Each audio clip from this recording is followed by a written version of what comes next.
ResortLoop.com is proud to be sponsored by Joffrey's Coffee and Tea Company. Joffrey's now offers coffee subscriptions. You can order a 3, 6, or 12-month subscription. You can choose from 3 collections: the Flavored Coffee Collection, the Roastmasters Collection, or the Disney Signature Coffee Collection. Each collection includes 3 bags per month. With the Joffrey's Coffee subscriptions, never run out of great coffee again.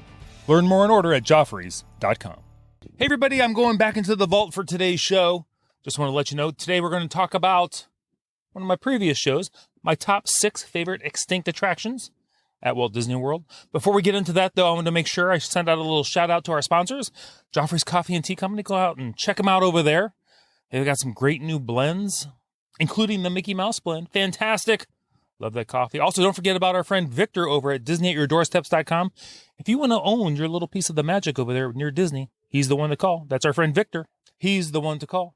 Also, I also want to thank everybody for all their responses on the Resort Loop survey moving forward. It's given me some great insight on what we're going to do here at the show at ResortLoop.com. There'll be lots of new shows coming out. Don't worry about that. But let's reach back into the vault one more time. I want to talk some food. Extinct Disney restaurants. Let's get right into it. Please stand clear of the doors. Por favor, manténganse alejado de las puertas. Ladies and gentlemen, this is our final boarding call, and the doors will be closing soon.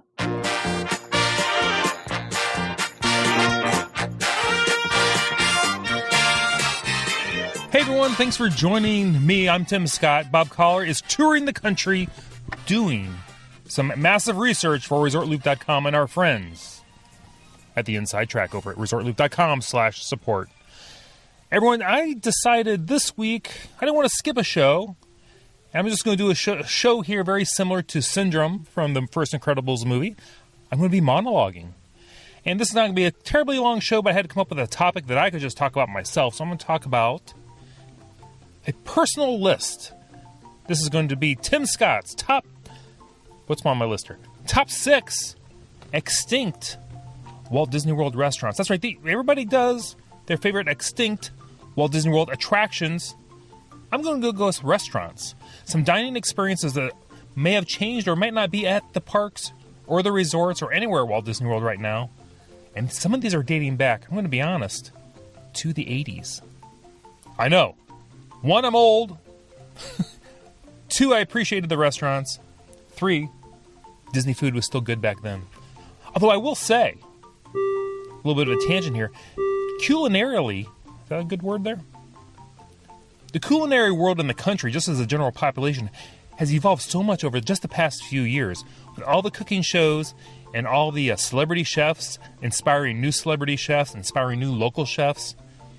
Food just everywhere. I know I can speak for Cleveland. Food scene in Cleveland, fantastic. Charlotte, so we have one of our famous Cleveland chefs here who has a place in Charlotte. He's had it for a couple of years now. Fantastic as well. So, let's go on with Tim's top 6. I had to double check my list.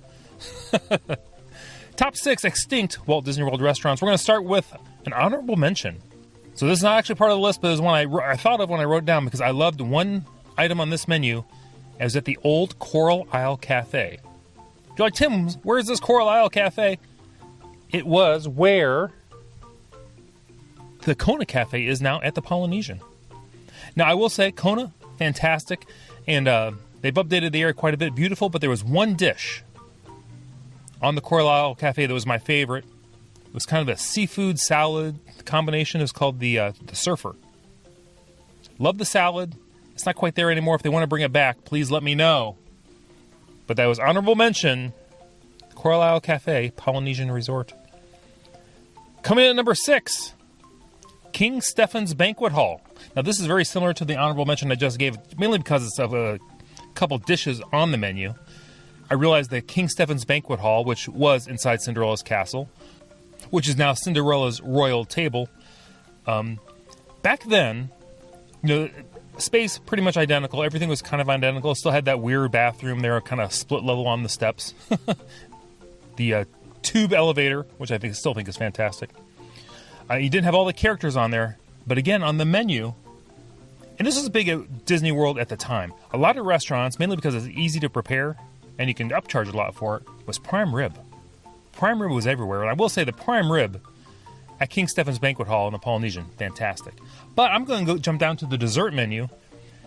Also back in the 80s, crepes were really popular. I want to see these make a comeback, and I know there are a lot of crepe makers out there, so I'm hoping for some gourmet crepes to come back. At King Stephen's Banquet Hall, dessert menu, crepe Sherwood, which is kind of a chocolate crepe, and I want to say it was like with a mint filling, and I think it had a strawberry topping on there. That was fantastic, and there was also the crepe Angelica, which is more of your standard, I don't know, vanilla or plain, with like a coconut cream filling with whipped cream, and I think that had like cherry topping on the outside too. Fantastic. So, number 6, King Stephen's Banquet Hall. Mainly for the crepes. All right, number 5, we're going to go over to the Walt Disney World Village. You know it now as Disney Springs. It's going to make everybody laugh. Captain Jack's Oyster Bar. It was that octagonal offshoot. Came off near where, right now where Rainforest Cafe is. Shot off from that area. Nice little, it was like seafood, a bar. Had a small seafood menu. Nothing extravagant, but again, they had a good appetizer on there. It was kind of a sampler platter. You had some shrimp. I think you had some oysters on there, of course. You might have even had crab meat on there. And you could get the stuff either hot, or if you wanted to, they would chill it over ice for you. So you could have a nice shrimp cocktail, crab cocktail, oysters with some cocktail sauce. Now, it wasn't necessarily a full meal, but I mean, chilled seafood with a nice beverage at Captain Jack's Oyster Bar, overlooking the Empress Lily. Now it's paddlefish. Man, this is like a walk through the ages here. Love the Empress Lily. Paddlefish looks too modern to me. I'm not sure. I don't know. Although I will say the menu there impresses me. Bob and I will talk about that one later. So, number 5, Captain Jack's Oyster Bar. Let's go to number 4. Now, I think I only ate here once, but I remember walking by it several times, and it always smelled fantastic. We're going to the Magic Kingdom. We're going to Adventureland. We're going to the Adventureland Veranda. I know there was nothing there for years and years and years. I think it might have been like a character meeting spot for a long time. It was sponsored by Kikkoman. I think they had things like broccoli beef. I think like sweet and sour chicken. Some egg rolls with like fried rice. Always smelled fantastic. It's just fit in that theme of Adventureland, I thought, so well.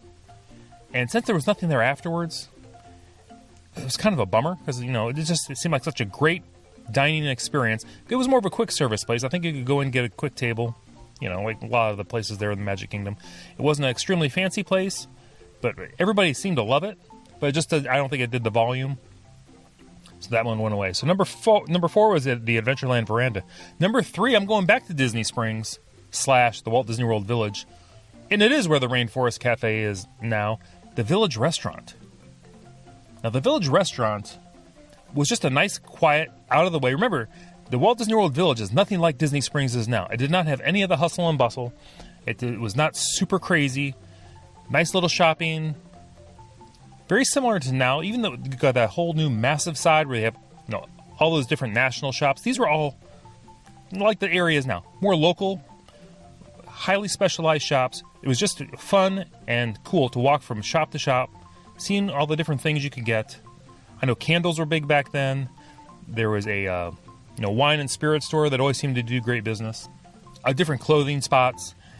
Just a very nice place to get out, kind of out of the sun. Duck in and out of the shops. Go to Captain's Oyster Bar. But the Village Restaurant had a very nice menu. They had some grilled things. My favorite there was always the steak Oscar. I think they also had prime rib. They had some fish. And again, you had big glass windows.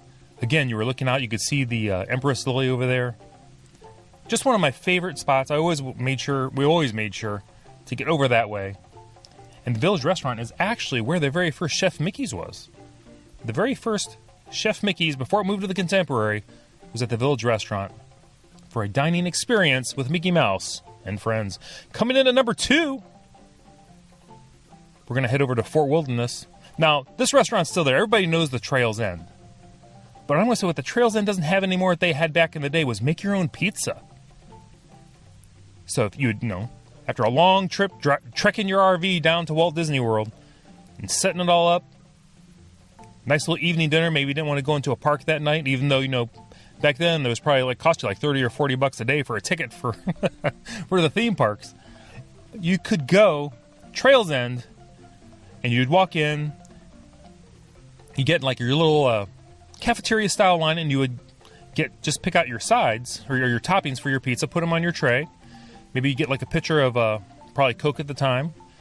You'd put it on your pizza, however you want it. If you want to do half, dump the things on half, they'd run it through the pizza oven. You'd pick it up on the other side. They'd call your name. I don't remember exactly how that'd work. Take it back to your table, and I think it's just like today. The banjo player and the piano player would come next door from the Hoop-de-Doo musical review right next door, and it was just a great time. And then from there, we'd always walk over to the trading post, see what was new over there. There were always some unique things over there.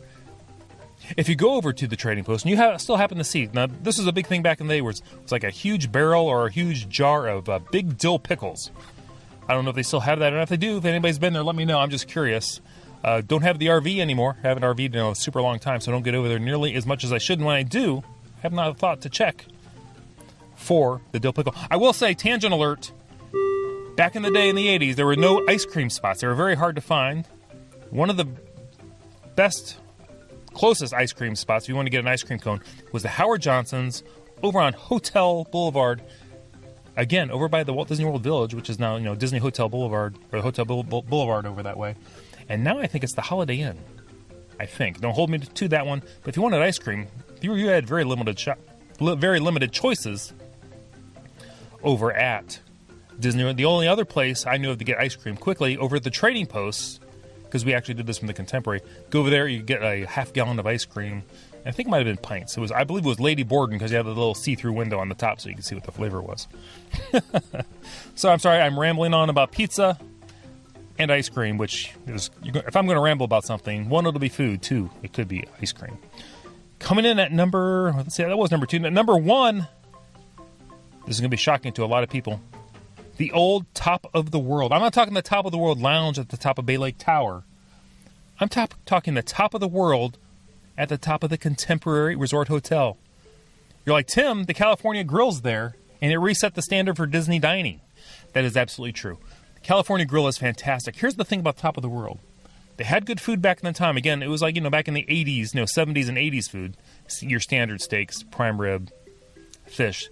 And it was very good. But what they did up there were cabaret-style shows, singing shows, or stand-up comedians that were, kind of popular for the time. You might occasionally see them on, like, Johnny Carson.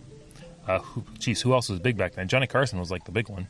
Even David Letterman. That might have been even before David Letterman. Now, these celebrities, they were like relatively famous singers. I mean, I remember once back in the day we had seen Barbara Eden. There was a comedy duo there that was very popular. There was another one, I want to say Gloria Gaynor, but I can't quite swear to that one.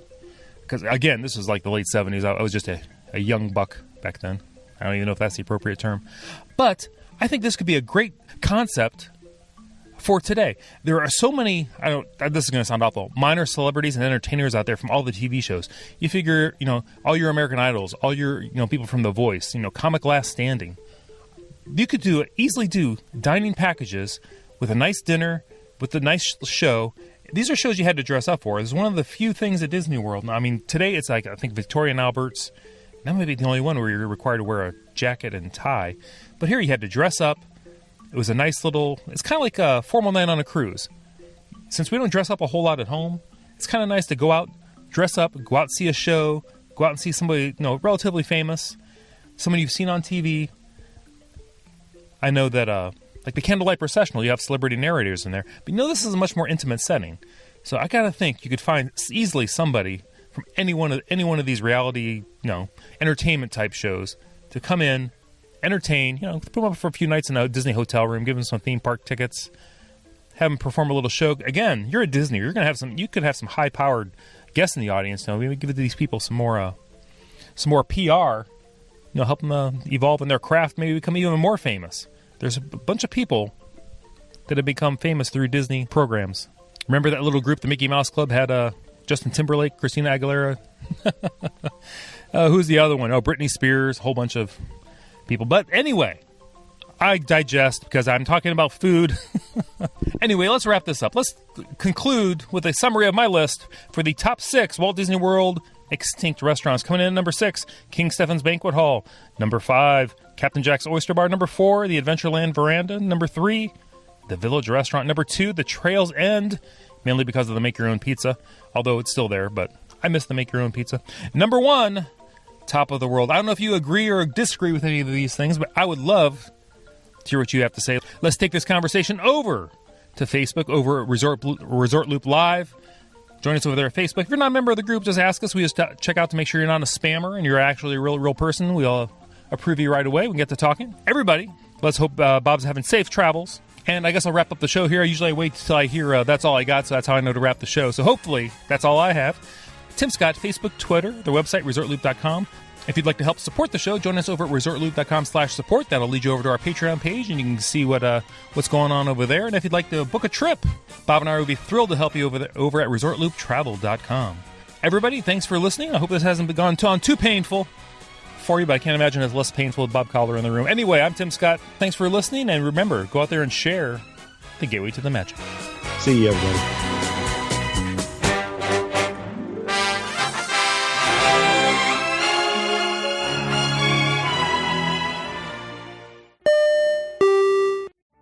Vacation memories will stay with you and your family for a lifetime. The Resort Loop Travel Group was created with this in mind. Our fee-free services will relieve you of the stress and confusion of finding and booking the best vacation at the best price. After booking, we will continue to monitor for ways to save you even more on your vacation. We will check for any upcoming packages and discounts to save you as many vacation dollars as possible. Resort Loop Travel Group, gateway to your magical vacation memories. Get a quote, or for more information, visit ResortLoopTravelGroup.com.